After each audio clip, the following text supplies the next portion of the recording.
Hello guys! Today we will be making chicken sandwich with bacon and avocado. Here are our ingredients. Bacon, bread, lettuce, tomato and onion, a pinch of pepper and salt, avocado, chicken breast, mayonnaise, and a teaspoon of sugar. Here are the steps after you prepare your ingredients. Step 1. Fry the bacon until it is golden brown. Step 2. Boil the chicken until it is cooked and fully tender. Step 3. Shred the chicken breast. Step 4. We are going to mix the pepper, salt, avocado, shredded chicken breast, mayonnaise, and a teaspoon of sugar.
After you're done mixing these, you will get the bread and spread it all over.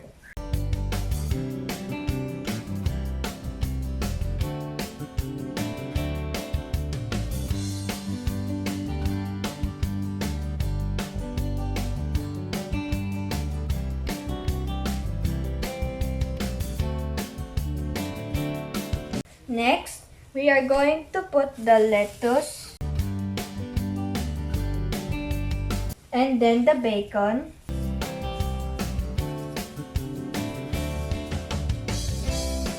And then on top is tomato and onion.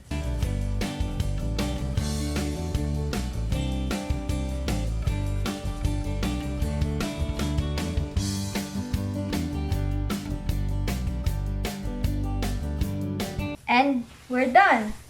Here is our finished product.